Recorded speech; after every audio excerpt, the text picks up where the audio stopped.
Hi everyone, it's স্বর্গ। Welcome back to my channel the realm of literature. আজকে আমরা শুরু করছি আমাদের নেক্সট যে এজ, সেটা হলো রোম্যান্টিক এরা। আগের দিনে আমরা আলোচনা করেছি যে প্রি রোম্যান্টিক এজ এবং যে রেস্টোরেশন বা অগাস্টান এজ কালকে কমপ্লিট হয়ে গেছে। আজকের ভিডিওতে আমরা জাস্ট বুঝবো যে রোম্যান্টিক এজে যখন আসলো তখন সেই সময়কার সোশ্যাল কনটেক্সট অ্যান্ড কন্ডিশনগুলো কেমন ছিল, কি কি মেজর রেভলিউশনস হয়েছিল, ফ্রেঞ্চ রেভলিউশন ইনফ্লুয়েন্স কি ছিল, পিটারলু ম্যাসাকার কি, ফার্স্ট রিফর্ম অ্যাক্ট কি, এই জিনিসগুলো সম্পর্কে আমরা জানবো। চলো শুরু করা যাক। Dates of romantic period.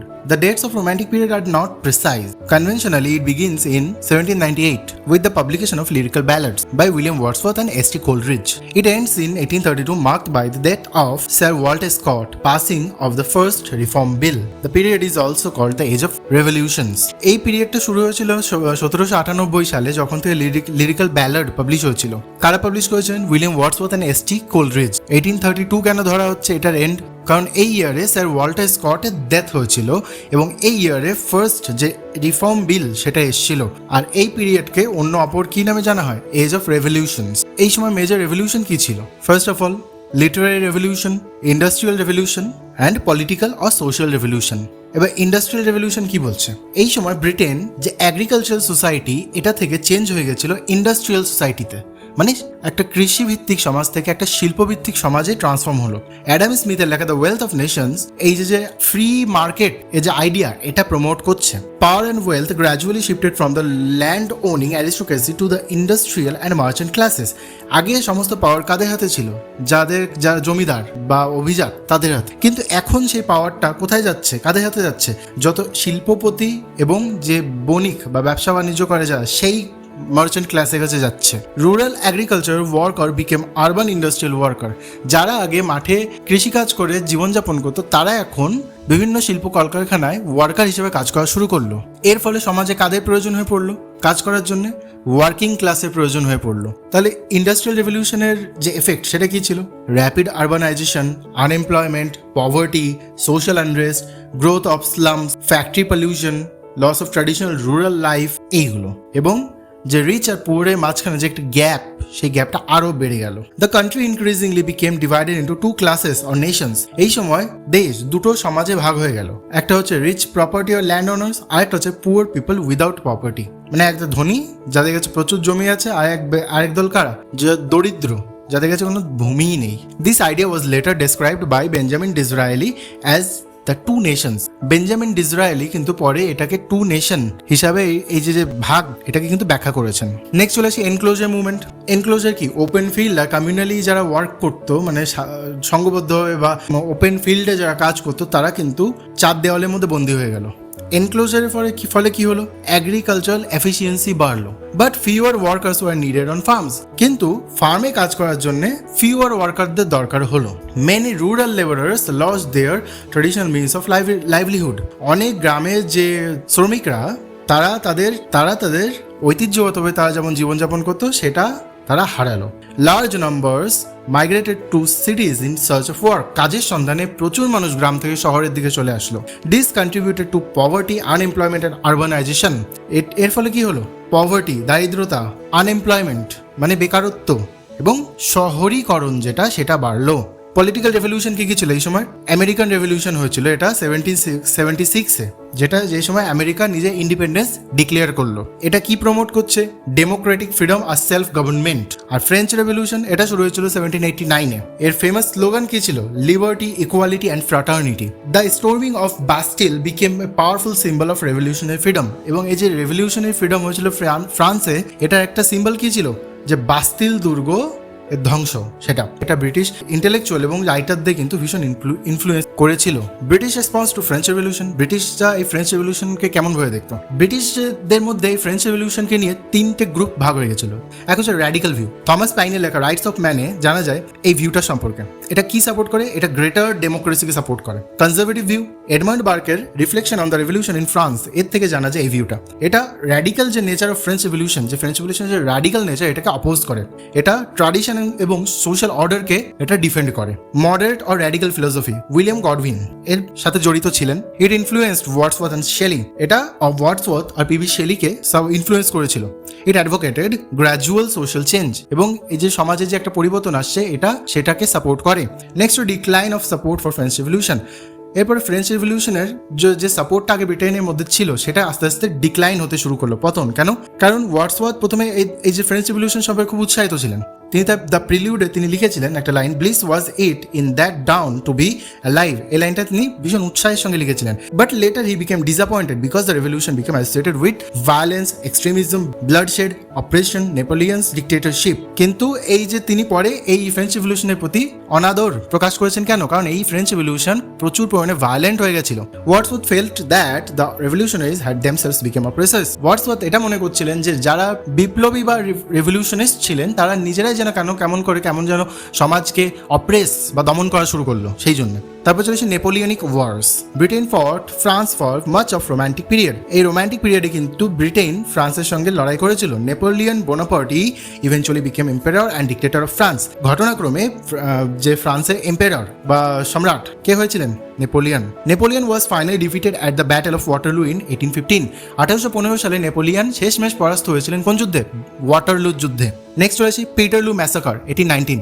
যখন ওয়ার্কাররা ম্যানচেস্টারে পলিটিক্যাল এবং সোশ্যাল রিফর্মের জন্য আন্দোলন করতে নেমেছিল, সেই সময় গভর্নমেন্ট কি করলো? ট্রুপদের দ্বারা মানে সৈন্যদের দ্বারা তাদের উপর অ্যাটাক করলো। অনেকটা ওই যে আমাদের জালিয়ানওয়ালাবাগ ম্যাসাকারের মতো ইন্ডিয়াতে হয়েছিল, এবং ওটা হয়েছিল 1919-এ, এবং তার 100 বছর আগে ইংল্যান্ডে অলরেডি একটা ম্যাসাকার হয়েছিল যেটা পিটারলু ম্যাসাকার, এবং এই ম্যাসাকারে 9 জন পিপল মারা গেছিল এবং অনেকে ইনজিওর হয়েছিল। এটাকে পিটারলু ম্যাসাকার বলা হচ্ছে।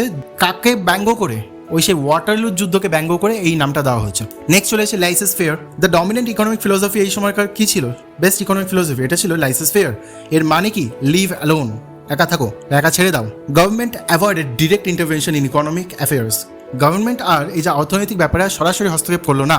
The free market and private decisions controlled economic activity. যে ফ্রি মার্কেট এবং প্রাইভেট ডিসিশনস এইগুলো কিন্তু ইকোনমিক অ্যাক্টিভিটি কন্ট্রোল করতে শুরু করলো। ন্যাশনাল ওয়েলথ, দেশের সম্পদ বাড়লো। But wealth become concentrated among the manufacturing and merchant classes. কিন্তু এই ধন সম্পদ কাদের মধ্যেই সীমিত থাকলো?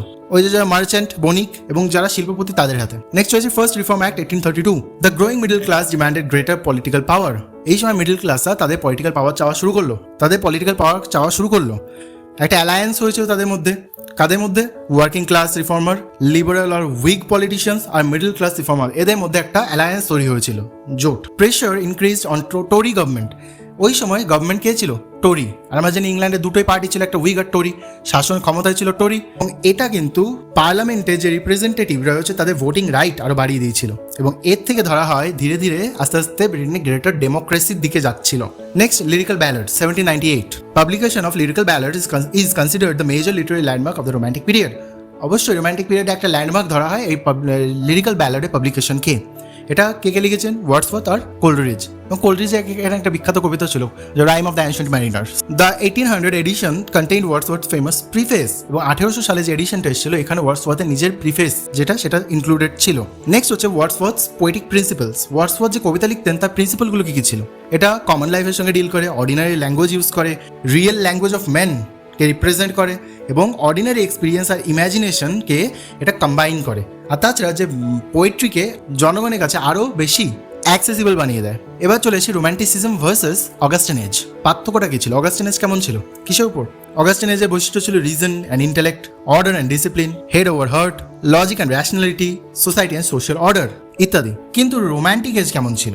রোম্যান্টিক এজ ফোকাস করতো ইমোশন আর ইমাজিনেশনের উপরে, ফ্রিডম আর স্পন্টেনিটির উপরে, হার্ট ওভার হেড মানে হৃদয় দিয়ে বেশি ভাবা হবে, নেচার অ্যান্ড সিম্পলিসিটির উপরে, ইন্ডিভিজুয়াল এক্সপিরিয়েন্সের উপরে বেশি ফোকাস থাকবে, freedom from rules and conventions ইত্যাদি। এগুলো ছিল এর বৈশিষ্ট্য। ভিউ অফ চাইল্ড, এই যে দুটো আলাদা আলাদা এজ, অগাস্টিন আর যে রোম্যান্টিক এজ, এই দুটো এজে শিশুদের প্রতি কেমন ধরনের দৃষ্টিভঙ্গি রাখা হতো সেটা একটা ডিফারেন্সিয়েট করার চেষ্টা। যেমন কি ক্লাসিক্যাল আর অগাস্টিন যে ভিউ, এই যে তারা শিশুদের কেমন দেখতো, ওরা বলছে অগাস্টিনে যে child is important mainly because he or she will become an adult. Child important কারণ সে একদিন অ্যাডাল্ট হবে, কিন্তু চাইল্ডের যে ন্যাচারাল ইনস্টিংক্ট এটাকে কন্ট্রোল করতে হবে এবং সিভিলাইজড বানাতে হবে জোর করে। বাট রোম্যান্টিক ভিউ কি বলে? Child is pure, innocent and close to God. Civilisation can corrupt this natural purity. যে সিভিলাইজেশন একটা শিশুর যে নিষ্পাপ যে পিউরিটিকে করাপ্ট বানিয়ে দিতে পারে। ওয়ার্ডসওয়ার্থ তার আইডিয়াটা এক্সপ্রেস কোশ্চেন কোন কবিতায়? মাই হার্ট লিপস আপ, কি লাইন দ্বারা? The child is father of the man, এই লাইন দ্বারা। এবার রোম্যান্টিসিজম নেচার, এটা নতুন করে বলার কিছু নেই, কারণ রোম্যান্টিসিজম মানে প্রকৃতির সঙ্গে একদম ডাইরেক্ট কানেকশন থাকবে। ওরা প্রকৃতি এবং ইন্ডিভিজুয়াল এক্সপিরিয়েন্সকে বেশি ভ্যালু দেয়। নেচার কিসের কিসের সোর্স হয়েছিল? Inspiration, spiritual experience, freedom, emotional ডেভেলপমেন্টের সোর্স ছিল নেচার। Romanticism and society, Augustan literature often affirmed social order. Augustan লিটারেচারে কিন্তু সোশ্যাল অর্ডার কিন্তু অ্যাফার্ম করা হয়েছে, বাট রোম্যান্টিক লিটারেচার কিন্তু এই সোশ্যাল যে ইনজাস্টিস সেটাকে কোশ্চেন করেছে। রোম্যান্টিক রাইটারে কি এক্সপ্লোর করেছে?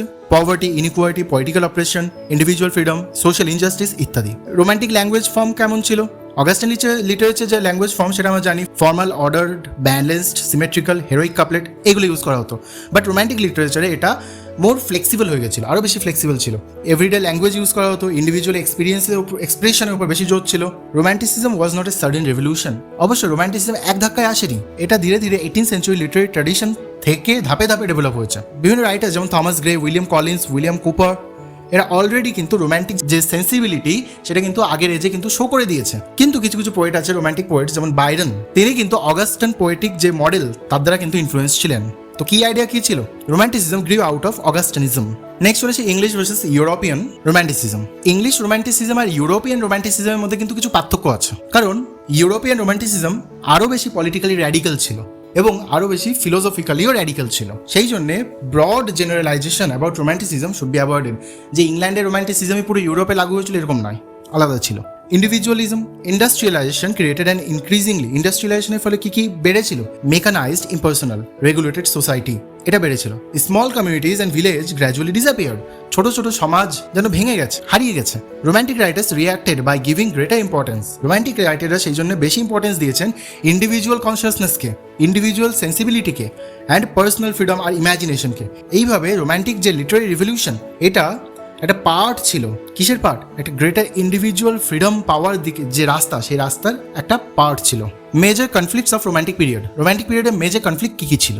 Freedom versus oppression, individual versus society, tradition versus radicalism, change versus stability, old versus new, এই সমস্ত জিনিস নিয়ে কিন্তু কনফ্লিক্ট হতো। যাই হোক, আজকের ভিডিওটা এইটুকুই। যদি ভিডিওটা ভালো লাগে তাহলে অবশ্যই লাইক, শেয়ার, কমেন্ট করবে, চ্যানেলটাকে সাবস্ক্রাইব করতে ভুলবে না।